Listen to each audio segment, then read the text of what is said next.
મોબાઈલનો ઉપયોગ કરી વેપારી પાસેથી હીરા ખરીદી પેમેન્ટ ન ચૂકવનાર 2 ઝડપાયા. ઇકોનોમિક સેલ દ્વારા નિકુંજ આંબલિયા અને મિતુલ ગોટીની ધરપકડ કરાઈ.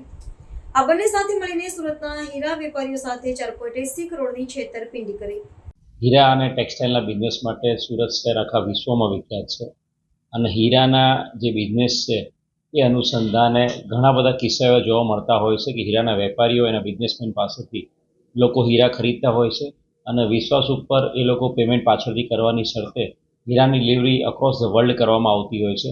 અને આ જ અનુસંધાને એક મોટું જે રેકેટ છે એ કોન્સ્પિરેસી છે એને પકડી પાડવામાં ખૂબ મોટી સફળતા સુરત શહેર પોલીસને મળી છે. સુરત શહેર પોલીસની આર્થિક ગુના નિવારણ શાખા એની પાસે એક સ્પેસિફિક અરજી આવેલી હતી, જેમાં સુરત શહેરના 6 જેટલા જાણીતા જે બિઝનેસમેન છે એ લોકો પાસે અમેરિકન નંબર દ્વારા અમેરિકન કંપનીઓ અને અમેરિકન જે કંપનીના માલિકો અને એમના વ્યક્તિઓ છે એના નામ સાથે સંપર્ક કરીને એ લોકો પાસેથી હીરાની ડિલિવરી અલગ અલગ 7 જેટલા હીરાની ડિલિવરી આ 6 લોકો પાસેથી દુબઈ, બેંકોક, હોંગકોંગ ખાતે કરવામાં આવી હતી.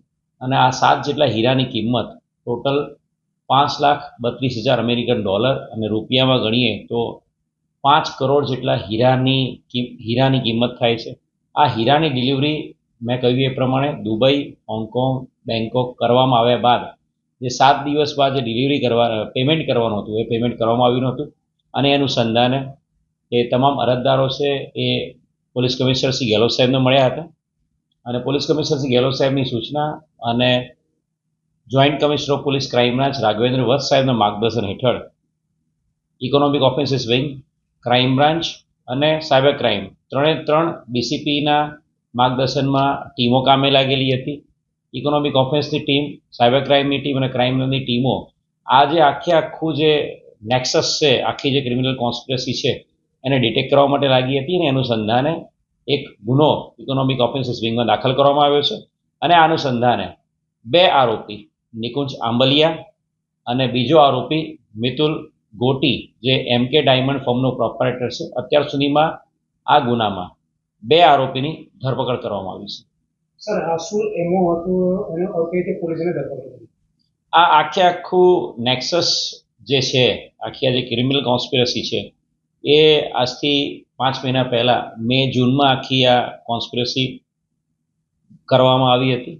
જે અનુસંધાને અલગ અલગ 5 થી 6 વ્યક્તિઓ, જેની અંદર મુખ્ય વ્યક્તિઓ ચેતન સુથાર અને અનુજ શાહ, આ 2 વ્યક્તિઓ મુંબઈથી આવીને સુરતમાં જે મિતુલ ગોટી અને નિકુંજ આંબલિયાને મળ્યા હતા અને સાથે સાથે અન્ય આરોપીઓને મળ્યા હતા.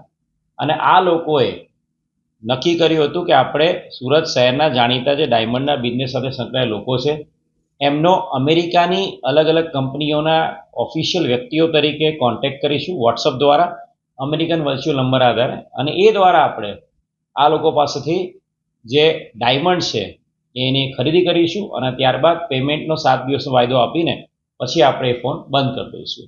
એ મોડસ જે એમની ઓપરેન્ડી કહીએ તો એની અંદર આ 5 થી 6 લોકો સૌથી પહેલાં ભેગા થયા હતા. એ લોકોએ સુરત શહેર ખાતે એક સ્પેસિફિક મકાન ભાડે રાખ્યું હતું.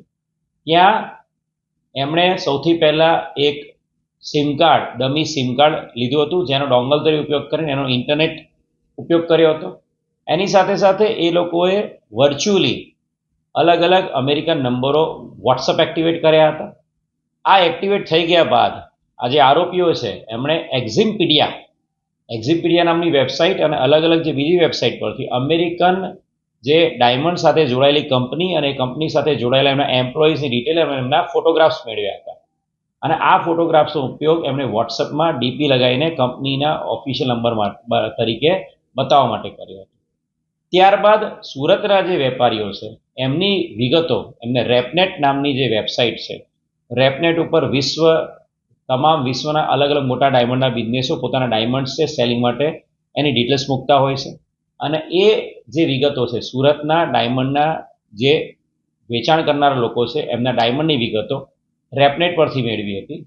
અને ત્યારબાદ એ લોકોએ અલગ અલગ જે ડાયમંડ વિક્રેતાઓના ફોન નંબર પર અમેરિકન વોટ્સઅપ નંબર આધારે સંપર્ક કર્યો હતો અને અમેરિકન કંપની તરીકે એમની ઓળખાણ આપીને એ લોકોએ આ ડાયમંડની ડિલિવરી દુબઈ, હોંગકોંગ અને બેંકોક ખાતે લીધી હતી. મેં કહ્યું એ પ્રમાણે ટોટલ 7 ડાયમંડની ડિલિવરી દુબઈ અને હોંગકોંગ, બેંકોક ખાતે કરવામાં આવી હતી, જેની કિંમત અંદાજિત 5 કરોડ રૂપિયા છે.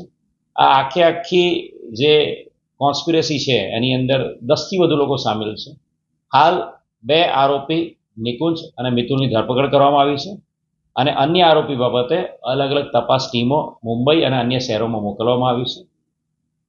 હું મીડિયા મિત્રોના માધ્યમથી તમામ સુરત શહેરના ડાયમંડ બિઝનેસ સાથે સંકળાયેલા લોકોને નમ્ર અપીલ કરીશ કે આગામી દિવાળીના તહેવારો અનુસંધાને જ્યારે પણ આપની પાસે કોઈ પણ વ્યક્તિ ડાયમંડના ખરીદી માટે કે વેચાણ માટે કોન્ટેક્ટ કરતો હોય તો મેક શ્યોર કરવામાં આવે કે એની ઓફિશિયલ આઈડેન્ટિટી કન્ફર્મ કરવામાં આવે, જે તે કંપની સાથે ઈમેલથી સંપર્ક કરવામાં આવે, જે તે કંપનીના ઓફિશિયલ મોબાઈલ નંબર્સ કે ઓનર્સના નંબર સાથે કોન્ટેક્ટ કરવામાં આવે. એની સાથે સાથે જે રેફરન્સીસ દરેક કંપની પોતાના રેફરન્સ પણ આપતી હોય છે જેની સાથે બિઝનેસ કરેલા હોય છે, એ રેફરન્સીસ સાથે વાત કરીને પણ કન્ફર્મ કરવામાં આવે.